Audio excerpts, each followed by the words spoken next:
Hello, this is Maj Sweden from Geo Investing. Geo Investing was founded in 2007. We provide premium microcap and nanocap research to our premium subscribers.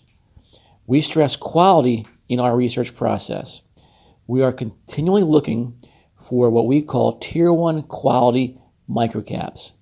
We believe this is the greatest opportunity for investors to find an edge in today's market environment. We love to share our research and our ideas with you. We've been doing it since 2007 and we're only getting started right now.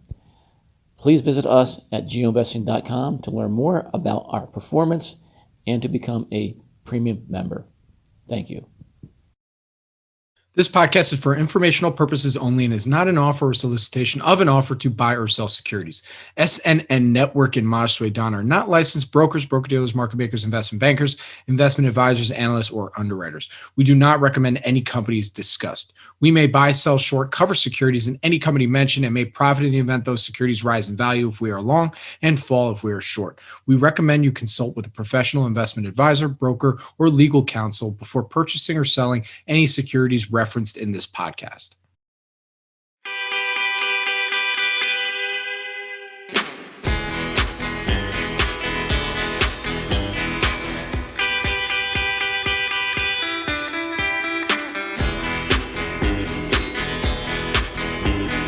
Welcome back, everybody, to Avoiding the Crowd with your host, Maj Sweden. I am producer Bobby, and it's been a minute since we've done an episode, but we wanted to do something to kind of wrap up 2021, maybe look ahead at 2022. Look, it's that time of year. Literally everybody and their mothers doing a podcast on let's talk 2021, looking ahead at 2022. Maybe we'll even do a thread on the lessons learned. Oh my God.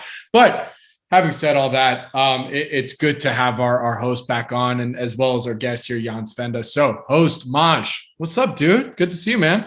Yeah, it's been a while, hasn't it? I mean, look, he's right now he's in Puerto Rico. I think he's going to join the whole Puerto Rico crew down there. In fact, he told me he just bought like a ton of crypto too, as well, which is why he's doing it. But that would be a lie, and if I did that, I'd be broke right now, probably. Good stuff. And Jan, what's going on, man? Hey there. Also good to see you. And I just hope that everyone's enjoyed their holidays, get some rest for the next big year of 2022. I mean, we had a lot of stuff happening on our end this year, and we're really excited what we have for the future. So yeah, absolutely. So Maj, you want to captain this thing up and steer the ship here, or should I kick it off with the open-ended question of what's been fun, challenging part? You tell me, how should we captain the ship? Yeah, I don't think I really have had to come here with an agenda. We just wrap a little bit about 2021, our feelings about it, and some of the stocks, some of the good and bad that happened to us in the stocks, and then what we think about 22. Sounds good. It's probably gonna be a little boring because we just buy stocks and we like good companies, so I'm not gonna sugarcoat bad performance or stay on the top of the mountain by good performance. We're just gonna try and buy good companies and not make excuses. All right, so let's start right there. Maj, Jan, tell us what's some of the standout things that happened in 2021 that were interesting to you, maybe some experiences you learned from. Let's go. Maj, kick us off, man. I was obviously 2020 was a really interesting year. It was a great year for us, as it was for a lot of people, ironically, right? And when going into 2021, we definitely were thinking, well, we knew some of it was going to unwind. That last stimulus that came in, that brought in a lot of investors in 2020. We knew a lot of that was going to eventually end, right, and come out of it. And a lot of bad stocks were going up too, along with the good. But with 2020, what the good thing it did, it brought a lot of investors into the nanocap, microcap space across the whole quality spectrum. So that kind of 2022, sorry, 21 started off with a bang. I mean, a lot of that continued, and then things started drying up. And I remember 2021, it was the beginning. It was just getting crazy. Some stocks were just going ballistic. It reminded me a little bit of the irrational, .com kind of experience where you just had these just crazy companies going up, and you knew when it unwound, it wasn't going to be pretty. and it eventually did happen. I think maybe March, April, it started getting a little weaker. And when you combine that with some of that unwind, some of people, probably a lot of people losing money in stocks they didn't know they were buying, combined with the Rule 211, which caused some confusion in terms of what to do when you want to buy OTC companies or just MicroCap stocks in general. We'll get in that second. And then you had, of course, supply chain issues. So, which you didn't know how it was going to affect some of the companies you held. So the tough decision we had to make was, what do we do with all the stuff going on, especially with like the supply chain issue and the inflation issue. We knew some of our stocks were going to come off their highs based on just some investors getting out, maybe retail investors getting out of these companies that they didn't know they were investing in or losing money in general, and with less stimulus coming in. But we were kind of like unknown for us was we knew supply chain inflation was going to be an issue at some point, and we did our best to try and figure that out. But we decided not to make too many decisions in our portfolios or our model portfolios at Geo or the stocks we hold personally based on these things. So our goal really is to find great companies that can invest, that can operate through crisis. And although some of these companies did get their gross margins did get affected by some of these things, supply chain issues, inflation issues, we believe that we invested in good management teams that can overcome that. And that's kind of our goal. And we even look at it as an opportunity maybe to say, hey, maybe these companies are going to be better off when things turn, because they clean up their balance sheets, took out some excess expenses, and revisit the way their pricing to, not just to consumers but also how they buy their their raw material. So we got there were a few dings on there. We had some stocks. Eastern Company, EML, was a company that's a diversified industrial company. A muscle farm, a nutritional company, which was going through a turnaround. What was frustrating about those two companies is that they were both, we thought, reaching inflection points of a turnaround, and the supply chain and inflation thing really kind of hurt that. Muscle Farm was really a tough one, because we had, I think, started buying that around or talked about on Geo around 50, 60 cents. It got as high as $2-3, and then now it's back to like a round trip. They had just reached profitability, just getting the balance sheet up, about to launch a new product line that was going to take, we think, growth to a new level. As the company basically, a new CEO has been there for a few years. Some of the things he was doing were finally we're going to come together, and then boom, they start. They got killed in the gross margin situation, and some of their and of course transportation costs too. They make a part of what they do is a protein powder, right? So that raw material went up crazy in price, which killed their gross margin. So they went back to losing a little bit of money, had to raise some money. So that was a tough one. But that's a lesson you learn. Like, if you're going to invest in some of these turnarounds, like we do, the timing, sometimes you have these unfortunate things that can kill the timing of the turnaround.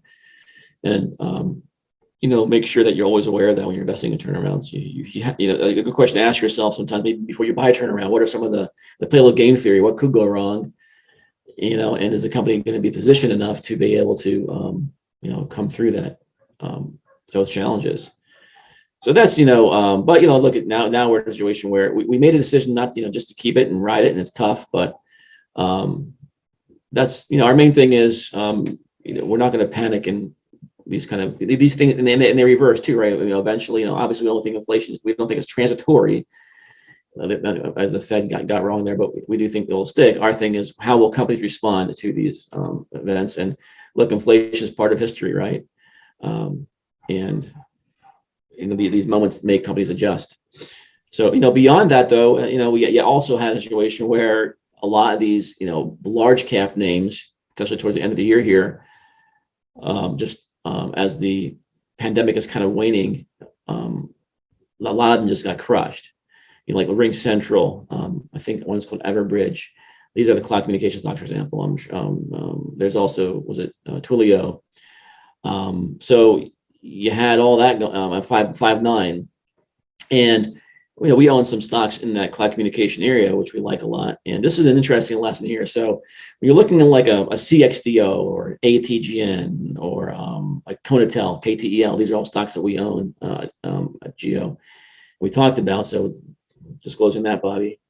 So part of the reason we liked them at the time, they were selling, all three were kind of making money, which when you look at the beer cap comps, like Ring Central and those guys, they weren't always necessarily making money, especially at the size that these guys were at one point. And they were selling evaluations like of price of sales. It's how you value a lot of these companies. You take a look at the big caps; they were anywhere from 15 times, 20 times revenue. You looked at these, microcap companies that we were following making money, selling a revenue, price of sales of less than 4 or 5. So you start thinking, okay, well, that there's a gap there to fill, but that's a danger too, though. So what is the real value valuation? Is it 4 or 5, or is it 15, 20 where, Ring Central and those guys are selling at?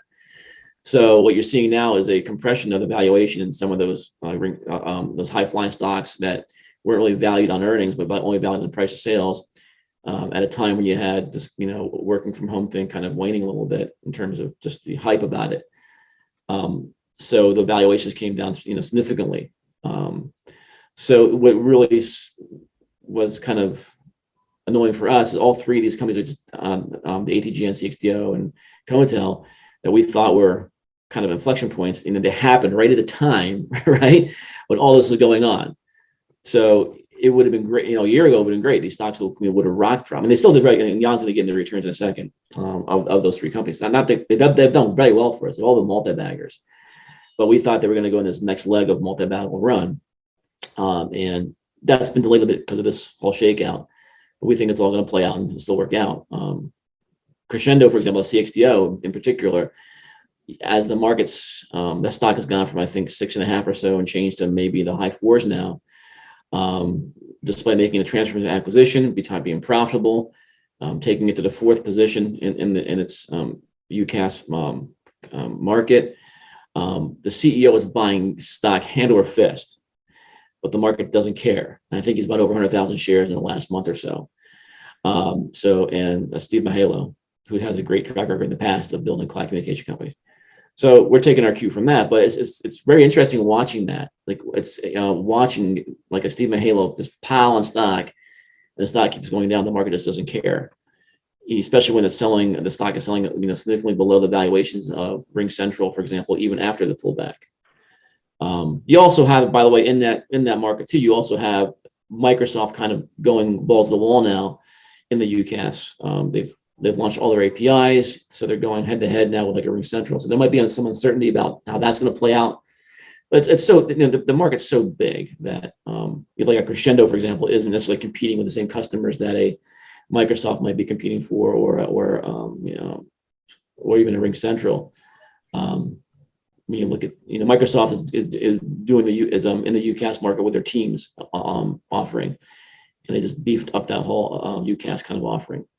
Which, by the way, ATGN, their main cloud communication, theory here is working alongside Microsoft along their growth. So it's kind of cool. We have 3 cloud communication stocks, and they're all growing in a different way.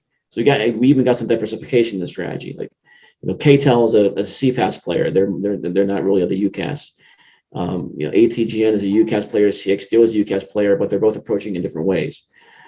So we like that diversification and that kind of. We released a special report. I think our high conviction cloud trio or something like that. If you want to, if anybody wants a piece of that, you just reach out to us. We can get that to you. So that's this. I know that's a little longer than we thought here, Robert. But that's and then you throw in Rule 211. Rule 211 regarding increased. Which basically putting requirements for OTC companies in order to stay listed, or I have to have a bid and ask quoted with a broker. They need to become current with their financials. And I think since obviously it affects OTC, but also nanocap companies, there was just in general that took a lot of the wind out of some of the microcap names in general, even across NASDAQ listed names. There was a confusion amongst investors what this really means.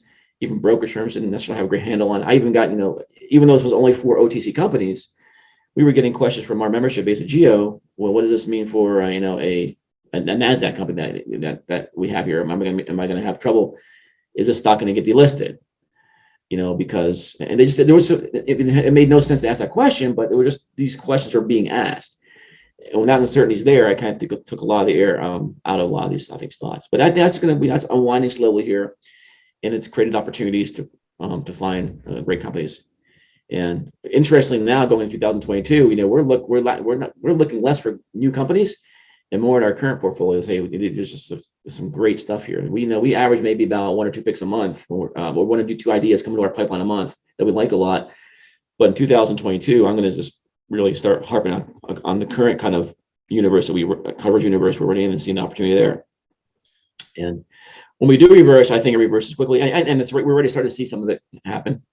November was a pretty bad month for us, and I think that might have hopefully been the bottom for that kind of trend. Gotcha. John, you want to add in some yeah, sure. I just want to maybe add a bit more kind of data to what Maj has been talking about. I mean, 2021 really started amazingly well for Geo. I mean, we had over the whole year 9 stocks that doubled basically, or had more than 100% in return since we highlighted them. So we started really well, and a lot of them were from the early January, February, March. MSLP was basically clocked in peak return of 528%, right? So amazing return, although as Maj noted, due to the supply chain issues and so on and so forth, the stock is back down basically, and now it's actually slightly lower than when we first highlighted it. And so we had a really great start, 9 doubles. I mean, that's just really amazing.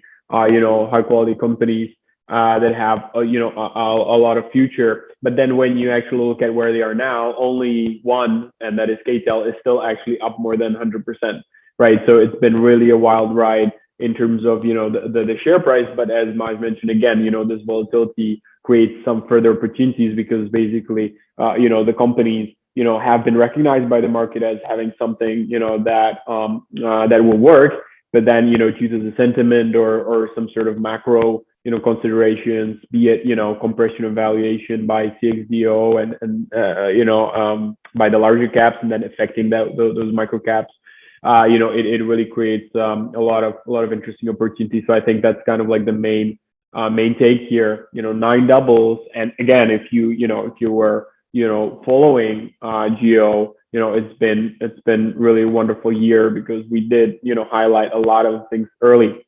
Also, another thing is that yes, it's been a wild ride, 9 doubles, and now only one of them is still up more than 100%. But at the end of the day, some of the past stocks like CXDO, which we highlighted already in 2020, actually, we've highlighted them very early on. And so the whole point here with Geo, and what Maj is great at, is just finding great companies early on, not only finding them, but like getting a good price for the company. And so a lot of the things where you ride out the volatility and you're still up because basically you know about it before the market took notice.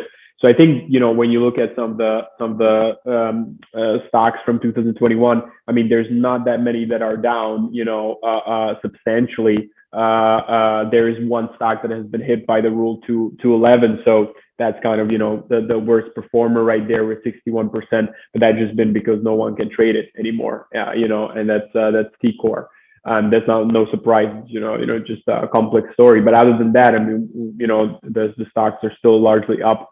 So I think, it's a combination of volatility, but then again, we are early, and so we understand, the story quite well. And I think, nowadays it's more of a thing where to look at it as a portfolio and see what's been down, why it's been down. Can they, make the return in 2022, be it MSLP or the cloud stocks and stuff like that.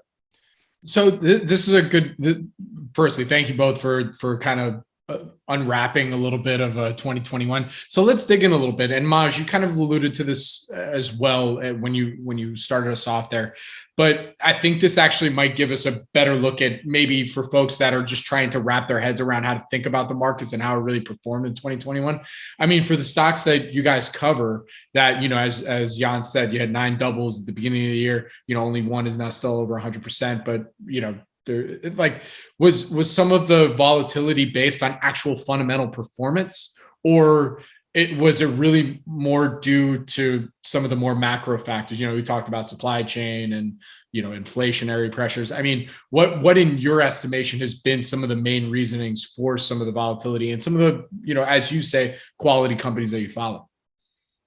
Yeah, but I'm not a market timer, and sometimes these we never know here. I mean, I think most of our stocks are still fundamentally sound, even better than they were when they started 2021. So, if you're asking me for the most part, I would say most of it wasn't based on fundamentals. In the short run, it's a betting machine, right? Is that what Warren said? What Mr. Buffett said? I don't remember the quote, but you have these bets being placed. Yeah, the market can be sentiment driven, fear driven, run by emotions. There's no reason to me that some of these stocks do go down other than this fear. We have a lot more short-term investors in the market than we ever have in the history of the market. So that's going to really cause more volatility in some of these stocks in short run. So I think all the things we talked about earlier, just to combine, you have uncertainty, right? Uncertainty is a lot of it. So even though these companies are fundamentally sound, there's still uncertainty about what's going on in with anywhere from non-fundamental things like Roll to 11 to fundamental things like inflation and supply chain risk, that it causes people just to sell now and ask questions later. So these are, I think, really, but the key thing here, Bob, you were asking again, fundamentally, our coverage universe is pretty solid in our opinion. So let me ask you this then, talking about the supply chain risks and inflation risks, that some of your, not just your core holdings, but I'd say the markets in general are trying to understand. What are some things that maybe you're noticing companies doing to combat some of those risks that for you, you're like, okay, this is a good sign for a business that, moving forward, not just in 2022, but beyond? Yeah, I think there's 2 things they can do. They can take care of things like on the gross, margin level, right? Or they can take care of things on the operating level, on the operating cost level. So you see a combination of things like, the MSLP, for example. I think they went out and they found some more costs to take out of their operating expenses. So even if you have lower gross margins, they've helped mitigate that somewhat by continuing to cut the fat out of the company, right? So that's a constant thing. With EML, I think they sold some non-operating, or I say not non-operating, but maybe some non-performing assets, which raised some debt, raised some cash, helped pay off some debt, and maybe reduce interest expense, and got rid of some losses there and expenses related to those companies. So there's some examples there. On the gross margin side, or on the gross profit side, you can try to increase, pass some of those inflation costs or elevated costs from the supply chain to consumers by raising your prices there, which is one thing you can do. And then you can try to find better sourcing of your raw material, right? Try and go find better places to get it from, or renegotiate your contracts with your suppliers if you can. Possibly, locking in, if you think the supply chain thing is going to continue going in the future and, causing higher price for raw materials, securing more material at current prices. Because a lot of this was like caught people off guard. So even though demand might have been there, some didn't have enough inventory to meet some of that increased demand. So they got to go out there and buy material at higher prices when they raw material higher prices, and they hadn't put in price increases to the consumer yet. So there's a lag there. So getting control of that a little better might be interesting, right? For some companies, maybe to use some of the futures markets to lock in current prices. So those are a few things of I think how companies are handling this. But it's great if they can find some of the stuff might be permanent, right? So if a company uses this opportunity to find better sourcing of material, once things reverse, they get a better source of raw material and maybe a better pricing, right? The one thing that was hard to control was just the transportation costs, right? And even like not only So on one side, you have this gross profit being here, but you also had the, from the elevated prices, you also had a hard time maybe meeting demand and not actually closing on revenue, right? Because you couldn't get your product in time to deliver it to your customer. There's a lot of moving parts there, right? So, and just a little bit. Yeah. But yeah, there's a few things that, we see happening there. And, what's great about some of these companies, the other thing is just to avoid companies that have this risk. I mean, it's possible to look at your portfolio and say, I just don't want this risk anymore. I just want to invest in recurring revenue company, models that have, high degree of certainty, and that's it, and make that decision. I've, as much as I want it, like I it would have been great to invest in some of these cyclical companies like steel and stuff. It's not something we don't do. So we missed some big multi-baggers there, but they trade at so low valuations, and you got to be ahead of that game. You got to know it well.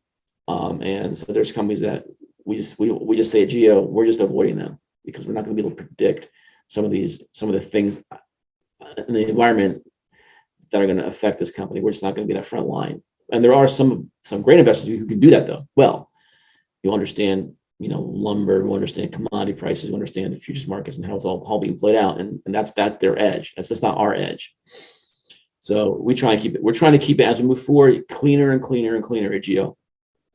Getting to these really great stories where they're just more predictable, and you just see. And that's why we're going for Geo, less companies and more quality. I mean, that's a continual thing of always trying to get more quality into the portfolio, into the course universe. But we're continue to do that, and we're trying to find the best tier one quality companies with the best predictable business models that we can kind of bring to our membership base. Very good. All right. Well, I wanted to follow up also on something that, Jan and I were talking offline before you jumped on, was that I was seeing a couple of tweets out there that were pretty funny takes of folks saying, I'm still waiting for those tax loss selling bargains right now. And then you said earlier, Maj, how, you're not even really looking at new ideas. You want it, for 2022, you're kind of already you're forecasting yourself saying we're going to dig into our current ideas a bit further rather than looking at that, so love to hear you guys' takes on that. I mean, has this been a different year in some respects in terms of, there's just not as many tax loss selling opportunities that were in the past, or is it more just like, I'm really wanting to just focus on our ideas. I'm not even, that thought didn't even cross my mind. Love to hear your thoughts there. Jan or Maj, whoever wants to go first there. Jan hasn't talked a while. Let's go, Jan. Yeah, sure. I mean, well, I can maybe talk about a specific stock that we covered, and that might have seen some tax loss selling, but then they released a quarter recently, and that really reversed, and that's been something that we've been looking at. That's PXHI. They do basically like a platform for secondhand mobile devices, mostly like iPhones, and basically they allow B2B to acquire a huge amount of secondhand devices. And they've been doing like really amazingly, and we had a good run with them. We highlighted them, I think, at 70 cents or so, and it during the year again it was a double. It was one of those doubles. It was like 150, because we highlighted the growth, and again we came early and noticed the things. But then the stock really went sideways, and actually even went below the open price when we first highlighted it, and that's maybe because the market not really caring too much, perhaps some tax loss selling, because it actually in November and December started to drop as low as 50 to 60 cents, which was really really uncalled for, because now you're talking about a company that has about 30 million in market cap, and they're making like almost 100 million in revenue, right? And they're doing like 7 million in the EBITDA, and they're profitable and everything. So there's a lot of bullish things, and so we saw that as an example. I think that probably could have been. And then when they released the quarterly report, which again showcased that they're doing still well, the stock shot up 20-30%, and that's a great example of one stock that we might not necessarily be like super enthusiastic about next year, because we still don't really know what's going to happen with the business as such.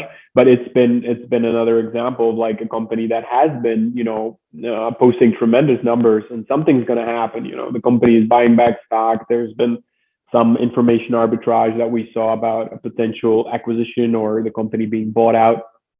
So there's something's going to happen, and that may be one stock that we're going to look into. So I think like that's for me, like it may be an individual example, but otherwise, from mostly what I saw is the macro stuff rather than anything else. But yeah, I'll let Mosh take over. Yeah, and on that company, and what's ironic there too is you have the buying back. The company put a press release out saying they want to buy back stock if you want to sell it to them. They're out there telling you this. Their business is becoming more predictable. They're transitioning from a lumpy business to trying to get more predictable business, and they're making headways in that. So they're getting more predictable, and no one seems to care. And I think the stock, like Jan said, I think we talked about it a few years ago, originally on around maybe 40 or 50 cents. And then we again. Oh yeah, true. Like but like when we highlighted last year, but this year, sorry, yeah. And then again at 70 cents, and they're continually buying back stock. And we noticed in this last Q3 report, which was published not too long ago, was it Q3 or it was Q3, right? Yeah. In OTC filings, they have a section there which shows how much the stock is bought back over the life of its history. And we know they bought back stock, I think like 85 cents, or was it 80 cents, Jan? And the stock. A couple of times around 80 and 90 cents, yep. And then went to 65 cents, and it's back to $1 today finally. But you see this is the first time in a while I've seen the market really ignore a lot of this Form 4 activity going on. HGBL is another one, Heritage Global. They help companies unload they buy assets and distressed assets and resell them, and also help companies get loans because they can't get them from regular sources. And that's an interesting time because the CEO is very adamant about it. He's like, look, you can't look at this from a quarter to quarter. You have to look at this on an annual basis and long-term basis. So every time there's a bad quarter, the stock falls. Well, these guys are buying stock hand over fist around $1.50 here or so. And it's just been a long time that I've seen investors just ignore some of this Form 4 activity in a while. It's pretty amazing, actually. So that, which is awesome, man. I mean, that's what you get in nano-cap space. For all the reasons we love nano-caps, they can go up a lot. Sometimes they just don't do they don't do as well as the market. Sometimes they just do the opposite. And this has been one of those years where you just had, great performance on the large cap side, mid cap side. And I mean, I don't know how broad it's been, but some of the smalls, and as the smaller you're going down, a lot of them just got decimated. And it's part of the game, man. It's part of the game, but it gives us opportunity when you've done really deep dive due diligence, developed high conviction to strap them on and go on there and add if you can. It's like, it's funny that like it seems like just when you think that, small micro nano caps are going to be, something that, the broad public, which, it did pick up a little bit. There's always going to be something else that'll, that other carrot, whether it's crypto or NFTs or something like, oh yeah, no, I know that's there, but this, so it's always kind of funny to see that every so often or every couple of years, but, yeah. I mean, hey, look, what's it? The insiders can be wrong too, though, Bobby. Right? I mean, they could be wrong.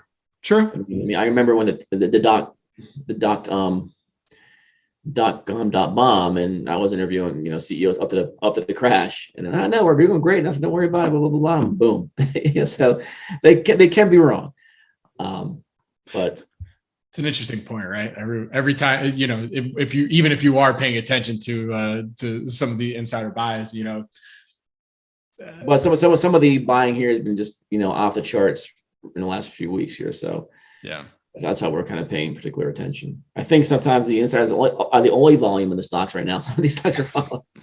Dude, I've been looking at some of the volume. I mean, I don't know if it's just like December blues or especially the last 2 weeks. It's the last 2 weeks of the year. Usually it's whatever. Well, it's been. I mean, it's dried up pretty. I mean, it got really bad in October, November.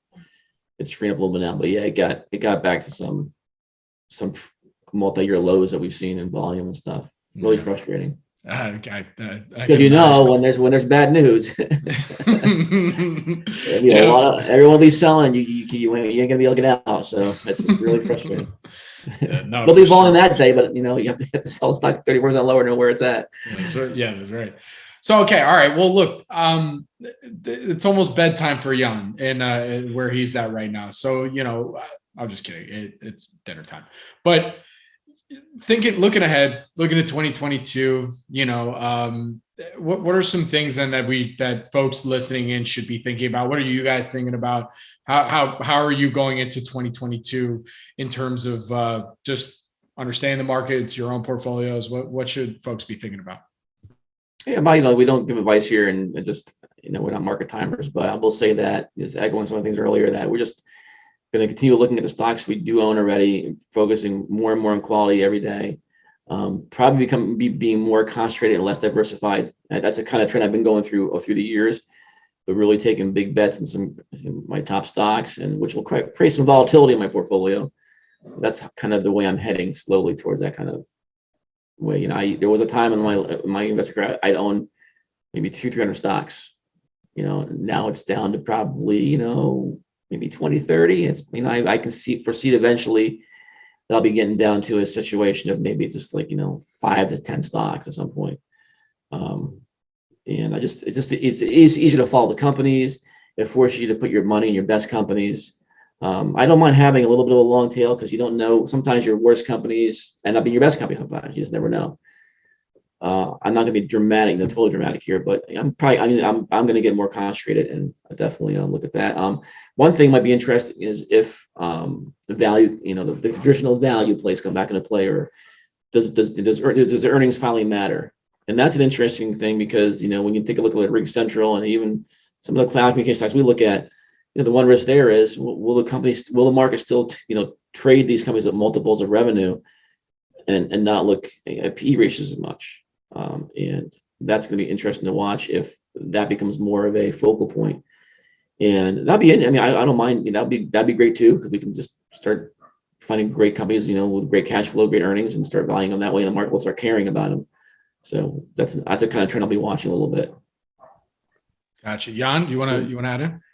Yeah, sure. I definitely, I think I agree with Mike regarding concentration. I think it's just been, when you look at some of the geo picks, even this year, 9 doubles, basically, if you have a portfolio of 50, 60 stocks, it's just not gonna perform as well. But I think that some of the stocks, it's a clear cut story. There's no it's not really, I don't know, I come from a deep value background, right? I valued the factories and the land or whatever. And I was trying to, get an undervaluation on the basis of that and have that margin of safety. But then, you look at some of the growth stocks, and you don't have a support in terms of, the market cap or whatever, or the balance sheet. But, you have some of the greatest inflection points. And I think it really calls for, a high concentration in these stocks, because it really only takes a couple to bring you to whatever goals you have. So I think it's definitely that, and more so when you look at what Geo has built over the years. It's just an insane database of 550 stocks that we went long at some time in the past, or Maj went long, and then there's a bunch of research connected to it. So there's just a lot of stuff that you can already start researching and start to try to understand what's been going on with them, and especially nowadays, as I said, 9 doubles, all really interesting stories, and only KTEL has been holding up pretty well, while the others fundamentally speaking haven't changed as much. Of course, some exceptions are there, but so yeah, there's just concentration and leveraging the research that has been already done is I think priceless, because you can always find something new, but there's a lot that probably laying around you already. Well, that's cool about Jan brings a point about Geo. I look at it as a research journal, and if you're an investor out there and you're doing your own research, make sure to keep that journal your own. Just you have these notes, because you start waking up one day with this wonderful coverage universe you've been covering, and you've done all the hard work already in the past, and your notes, you can revisit your notes, see maybe it's time to get back into a stock, or get into it the first time. You'll remember why you didn't like it, all these things. So, and what's great, we've done all the hard work at Geo for the last, 12, 13 years. So So if you are an investor that if you're someone who likes to do research, if you like that part of the game and you want to dig into it, we have just a great archive of stuff. I call it like the value line of nanocaps, but it's kind of what it compares to. I think that you'll learn a lot too from reading what we've written about too. So we're diving back into alt stocks now that we used to look at, several years ago, and maybe time to get back into some of them. Very cool. I think that's a good place to end it. There was a lot of good nuggets on 2021, and then also how to think about going into 2022. So before we get to the plugs, Maj and Jan, we mentioned a lot of stocks on here. For full disclosure, can you just mention the ones that you do own? I think pretty much everyone I talked about that we owned. So okay. Whether it was I think we mentioned TREP Trip, we mentioned CXDO, ATGN, KTEL, MSLP, Eastern Company, EML. I don't know if we mentioned any other ones. HGBL. HGBL a little bit. Yep, we also saw that. Yeah. Good. So that's good. Yeah. Very good. You can come to geoinvesting.com to learn more about our geo and what we do. We'll probably have some special offers here going on at the end of the year. You can contact me at my Twitter, which is at Maj GeoInvesting. You can follow GeoInvesting at GeoInvesting, the handle. I'll get to Jan in a second. I think are you at Jan Svenda? Or what's your Yeah. Just my name at Twitter. Very easy. And you can reach out to me there, and give me and I will be doing some things. I am, creating some products now, new products, on some other kind of ventures I've been doing on the other side a little bit, which I'll get. I think are pretty awesome. One of them is going to basically, I think, potentially, I don't want to sound dramatic, turn the newsletter business on its head a little bit in terms of how we position our membership and pricing and our promises and guarantees to our members. So there it is. Stay tuned. And stay tuned for tools. And stay tuned for tools also. We're really making these informational arbitrage tools that are pretty awesome. Not to mention, we're going to be, we were a little volatile in some of our episodes in publishing them. I think we're going to, everyone can expect it'll be a little bit more consistent, I think, in 2022 as well. Sure. We'll come together with maybe a more consistent plan, maybe a schedule. Yeah, that usually works. Maybe though. Don't push it too much. Maybe a premium product. I don't know. Maybe a premium, pitch sessions. Who knows what it might be? But it's time. I think it's time to do some things here. Yeah. Very cool. All right, guys. Well, if I don't speak to you before, Happy New Year. Really appreciate all you guys do for the microcap space and all the research and hard work. I think I can speak for everybody. We really do appreciate and value you both, as well as everyone that puts efforts at geoinvesting.com, as well as supporting that community.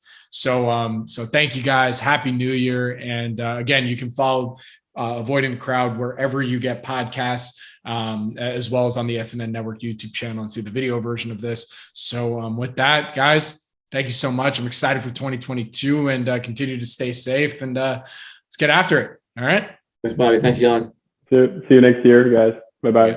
Bye-bye. This podcast is for informational purposes only and is not an offer or solicitation of an offer to buy or sell securities. SNN.Network and Maj Sweden are not licensed brokers, broker-dealers, market makers, investment bankers, investment advisors, analysts, or underwriters. We do not recommend any companies discussed. We may buy, sell, short, cover securities in any company mentioned and may profit in the event those securities rise in value if we are long and fall if we are short. We recommend you consult with a professional investment advisor, broker, or legal counsel before purchasing or selling any securities referenced in this podcast.